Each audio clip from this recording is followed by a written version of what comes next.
Hey everybody, welcome back to Mobility RX. I'm Luke Chichetto. I want to continue to talk to you guys about low back and how I can help you correct the low back if you're still having some pain. Talk to you guys a little bit about shifting your hip and getting you to stand on one side. Again, that is going to be something that has to take place every day, kind of your new hygiene, your new habitual way of life, so that you can continue to build up that muscle tissue, recruit fibers for that one side that's the shorter side. In conjunction with that, sometimes the pelvis is going to want to shift, and we talked a little bit about why that is, because of the imbalances. So the ligaments start to loosen up, and you lose the strength on one side. It's much easier for that to tweak your low back and get that vertebra to shift and give you that discomforting pain feeling that you might get. So I'm here to tell you how another easy way to correct that, just by manipulating your pelvis and trying to get your pelvis to basically pop back into place or get it back into alignment, so that you are now going to have function of the muscles aren't going to give you that spasm. They're going to relax and allow you to move throughout the day. All right, so here I am on the floor. I'm going to teach you guys how to realign that posterior and anterior iliac spine, part of the pelvis that gets out of place. It shifts when I was telling you about in an earlier segment. If you've been following these segments, if you have not, look at one of my segments that talk about creating strength in the shortened hip, so that you can relieve your back pain once and for all. What happens with this is that longer leg effect, like I was telling you about, every time you take a step, it hits first and it shifts that hip, okay, and it's constantly shifting. So I've been trying to talk to you guys a little bit more about how to strengthen up the shorter side. The shorter side becomes stronger, and it doesn't shift as easy, okay? But sometimes it's still gonna go out, and if it does go out, this is an effective way for me to teach you how to get your SI joint, ASI joint back in a line a little quicker. One of the easiest way to do that is to get rid of the axial pressure on your spine, okay? Because your diaphragm, your psoas, your iliacus, your QL muscles, all they're trying to do right now is they're trying to fight and straighten you out, okay? But that's giving you the spasms, because they're all working together. Central nervous system just sending all these, firing and saying, hey, straighten out, straighten out, straighten out, and they're all firing together. So now you've got this rope effect, okay? It's like it doesn't want to move, all right? So we want to try to relax that, get as relaxed as possible. In conjunction with that, try to relax your breathing, okay? Your diaphragm breathing is all out of alignment as well. So we want to relax all of this. Once it's relaxed, then we can try to shift the posterior, anterior iliac spine back into place by just a little bit of manipulation. I'm going to show you how to do that. All right, so first things first, we want to lay down. You don't have a step up like I have here. It's fine. Use your couch, use a chair, use something to get your feet elevated to where you're almost at 90 degrees. 90 degree at the hip, 90 degree at the legs. You don't have anything, you're at the office, you don't have anything, it might be too high, then just use your feet, just pull them up, okay, and flatten out the back. When you can flatten out, you're going to relieve that axial pressure, and those muscles are not going to fire as much, okay? So now, once I'm relaxed in this position, just relax it for a little bit. As you can, that seized up feeling goes away. Stay in that position. I'm just going to move off of it now to demonstrate how I want you guys to manipulate the pelvis, and that is to create some type of push-pull, okay?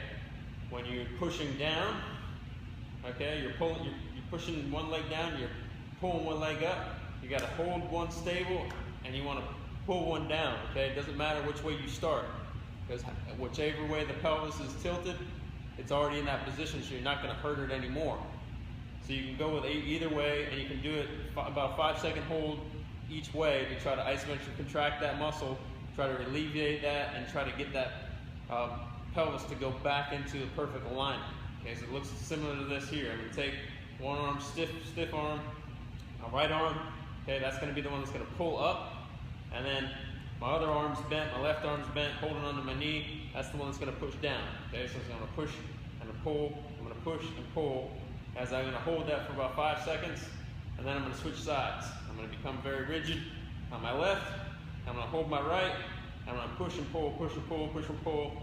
Hold that for about 5 seconds. You can do that multiple times throughout the day until that posterior and anterior iliac spine start to shift back into place. Okay, as they shift back into place, you're going to start to feel a lot better.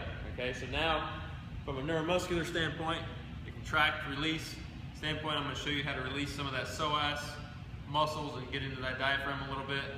And that's simply I use a soft ball. If you don't have a soft ball, you can use one of these little soft squishy balls that they have. Kids ball, whatever. This one's actually one I think I have picked up. It's a Spree, just a smaller, I guess, stability ball. But anyway, something that you can lay down on. Okay, I'm going to use this little soft ball to demonstrate where you want to be. You want to be relatively in your belly button region, but go over about an inch or so, and you'll cover the ground of the psoas. Okay, so you can get into that diaphragm a little bit as well. So now here we are. Take the ball again, place it here, and you're just going to lay down on it. As you lay down on it, you're going to determine your pressure.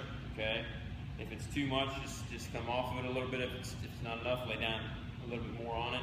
And then what you're doing is you're just breathing through, and that's that contract, relax phase of the muscle. When it releases, you'll start to see the tension won't be as bad. You'll start to release some of that pressure.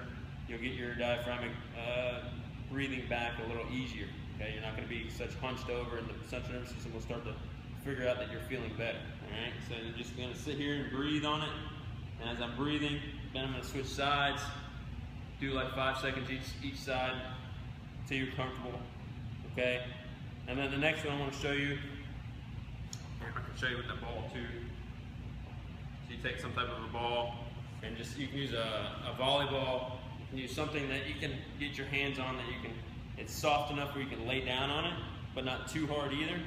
And this will actually start to get your diaphragm as well. Okay, so you're going to get a little bit of that psoas muscle. It's kind of a gut feeling when you're laying down on it. It's not the best pleasant feeling, but it will release some of that tension you're having in your low back. Okay, now from the posterior side, I've also got a little lacrosse ball. This works well, but you need something that can prop up a little higher to get into the deeper tissue of the psoas. So I use the softball. Okay, so now for the QL muscle, I use a softball and a lacrosse ball. It depends on where your threshold is. But you take, and that QL muscle is going to be the muscle that's attached to your pelvis. It goes up to that 12th rib. So it's right in there. It's on both sides. Again, you want to be able to prop your feet up on a chair. So you prop your feet up on a chair or on a step, couch, something, wherever you're at the office. You want to try to relax. Put that softball right underneath the QL muscle. Okay. Sometimes it might be a little high, so then you can use, if it's too much, just use a baseball or use the lacrosse ball. But this will help relieve some of that tension you're experiencing in the QL. And then you're going to do the same thing. You're just going to deep breath in, and then you're going to relax, and that's going to release that side, and then you do the other side. Okay. So now I'm just going to put it underneath the other side. I'm going to take a deep breath in and relax. Okay. So now, as you go through this, you can continue to do it back and forth, propping your feet up, try to relax, try to get this ball positioned underneath the QL, and continue to put it underneath the psoas as well. Well, I hope this segment was helpful. Continue to look forward. Some more segments I'm going to post out on the upper back, the shoulders. I'm going to continue to post as much as I can to continue to help you.